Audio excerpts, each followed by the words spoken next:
Polemik seputar saun horeg atau saun hor kembali memanas setelah Majelis Ulama Indonesia (MUI) mengeluarkan fatwa yang menyatakan bahwa saun horeg adalah haram. Istilah ini mengacu pada sistem suara yang sangat kuat dan mengeluarkan suara bising brutal yang seringkali membuat lantai bergetar hebat dan telinga berdengung.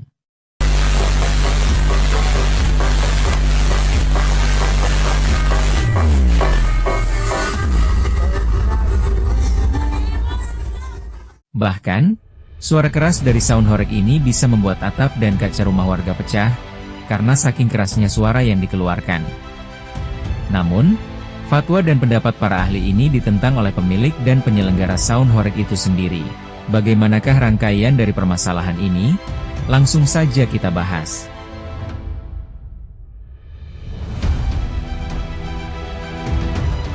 Pada awalnya, fenomena saun horeg hanya dianggap sebagai bentuk hiburan atau selera musik semata.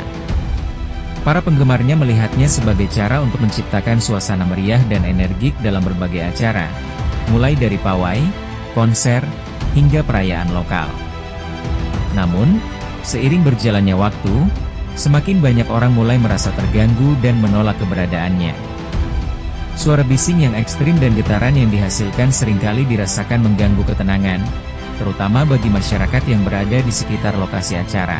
Penolakan dari masyarakat ini menjadi pemicu utama dikeluarkannya fatwa dari MUI, dan pendapat dari para ahli kesehatan, yang juga tidak setuju dengan acara saun horeg. Fatwa ini didasarkan pada pertimbangan bahwa suara yang mengganggu dapat merusak fasilitas umum dan mengganggu ketenangan ibadah. Sementara itu, ahli kesehatan menyoroti risiko gangguan pendengaran. Namun, fatwa dan pendapat-pendapat tersebut justru memicu polemik yang lebih luas ketika ditentang keras oleh para pemilik dan penyelenggara saun horeg itu sendiri, menciptakan perpecahan antara pihak yang pro dan kontra.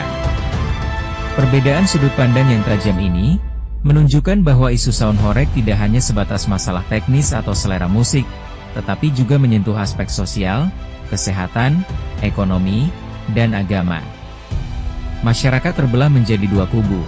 Satu kubu yang menganggap saun horeg sebagai sumber kebisingan, gangguan kesehatan, dan potensi kerusakan, serta kubu lain yang melihatnya sebagai bagian dari seni, hiburan, dan bahkan motor penggerak ekonomi lokal.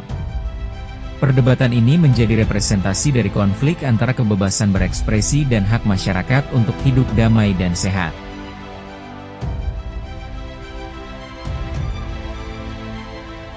Puncak dari polemik ini terjadi ketika Majelis Ulama Indonesia, MUI, Provinsi Jawa Timur, mengeluarkan fatwa yang menyatakan bahwa saun horeg haram. Fatwa ini didasari oleh fatwa serupa yang sebelumnya dikeluarkan oleh setidaknya 50 pondok pesantren di Kabupaten Pasuruan, Jawa Timur. Awal mula masalah ini berakar dari acara cek saun untuk pawai perayaan Tahun Baru Islam di Desa Pidek, Gondang Legi, Malang, pada 18 Juli 2025, yang dihadiri oleh ribuan orang. Beberapa pondok pesantren, seperti Pondok Pesantren Besu Pasuruan, menganggap fatwa ini sangat penting karena suara saun horeg dinilai mengganggu ketenangan masyarakat, dan merusak fasilitas umum, termasuk jembatan dan gapura desa. Selain itu, warga juga mendukung fatwa ini karena merasa terganggu oleh suara yang sangat kencang, membuat rumah bergetar, dan konvoy yang menyebabkan kemacetan parah. MUI Jawa Timur menjelaskan beberapa alasan utama di balik fatwa ini. Selain mengganggu masyarakat, terutama mereka yang sedang sakit, lansia, atau bayi, suara bising ini juga berpotensi merusak fasilitas umum dan rumah warga. Selain itu, kegiatan yang sering menyertai saun horeg, seperti joget yang tidak pantas, penggunaan pakaian seksi, dan konsumsi minuman keras, juga menjadi pertimbangan penting dalam fatwa tersebut. Dari sisi kesehatan, MUI menyoroti bahwa volume suara saun horeg bisa mencapai 120–135 desibel, jauh melampaui ambang batas aman yang direkomendasikan oleh WHO, yaitu 85 desibel untuk paparan selama 8 jam.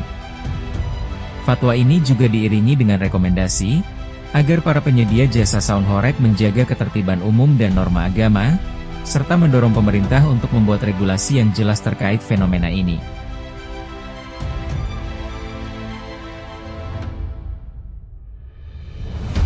Selain aspek sosial dan keagamaan, dampak sound horeg pada kesehatan juga menjadi sorotan serius. Paparan suara sound horeg memiliki potensi besar untuk menyebabkan ketulian. Sebuah video yang dibagikan oleh netizen dengan username Rizky Reva menunjukkan bahwa suara sound horeg bisa mencapai 130 desibel, yaitu tingkat kebisingan yang setara dengan suara mesin pesawat terbang. Telinga manusia hanya dapat mentoleransi suara sekeras itu dalam waktu kurang dari 1 detik, sementara acara sound horeg bisa berlangsung selama berjam-jam. Paparan suara yang terus-menerus di atas 85 desibel dapat menyebabkan gangguan pendengaran atau bahkan tuli permanen. Dan parahnya, paparan impuls suara yang sangat kuat bisa berakibat fatal, yaitu memecahkan gendang telinga. Dampak jangka panjang ini menjadi kekhawatiran serius bagi para ahli kesehatan, terutama mengingat banyak anak-anak dan remaja yang sering menghadiri acara-acara tersebut tanpa perlindungan pendengaran yang memadai.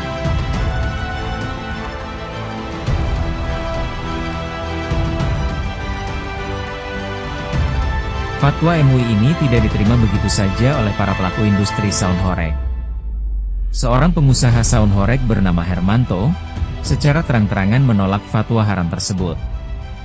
Ia berargumen bahwa jika sound horeg diharamkan, maka tempat hiburan lain seperti karaoke juga seharusnya dilarang dan diharamkan jika berbicara masalah haram. Hal ini menunjukkan ketidakadilan dalam penerapan aturan. Pengusaha lain bernama Ipang menyalahkan oknum penyewa yang seringkali meminta suara yang sangat ekstrim, bahkan mengancam tidak akan membayar jika permintaannya tidak dituruti, yang menunjukkan adanya tekanan dan ancaman dari konsumen. Seorang bos sound horeg yang dikenal sebagai brewok juga memberikan pandangan yang berbeda.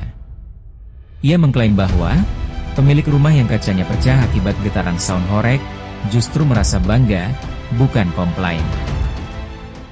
Rumahnya itu kacanya pecah, malah mereka ketawa, tepuk tangan karena bangga menghadirkan, brewok bisa mecahin kaca. Jadi yang kita lewatin itu pas yang mengundang. Pandangan ini menyiratkan adanya penerimaan dan bahkan kebanggaan di kalangan tertentu terhadap fenomena ini. Ada juga yang berpendapat bahwa fatwa MUI menghambat kemajuan Indonesia dan mempertanyakan dasar haramnya, mengklaim bahwa suara keras juga merupakan bagian dari seni, mencoba menggeser perdebatan ke ranah artistik dan kebebasan berekspresi.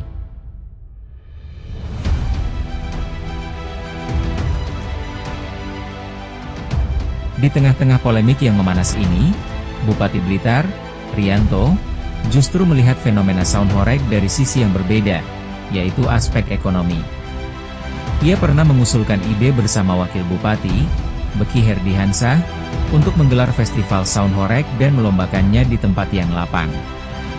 Menurutnya, industri sound horeg telah menggerakkan perekonomian masyarakat secara signifikan melalui perputaran uang yang besar, memberikan penghasilan bagi para penjual makanan, juru parkir, dan lainnya. Sound horeg ini juga membuat banyak masyarakat senang dan menggiatkan pertumbuhan ekonomi, seperti UMKM, kata Bupati Blitar, Rianto. Selain itu, industri ini juga menciptakan banyak lapangan kerja, dari teknisi, hingga kru penyelenggara. Beliau juga menyebut, penyelenggaraan karnaval sound horeg, bisa membuat warga RT, selaku peserta menjadi kompak. Seperti kekompakan untuk membuka jasa penitipan sepeda, yang menghasilkan dana untuk kepentingan masyarakat juga. Meski begitu, ia mengakui adanya larangan dari Polda Jawa Timur, dan bahkan telah menerbitkan surat edaran tentang pengaturan sound horeg di wilayahnya sebelum MUI Jawa Timur mengeluarkan fatwa yang mengharamkan sound horeg, menunjukkan adanya upaya untuk menyeimbangkan antara dampak ekonomi dan ketertiban masyarakat.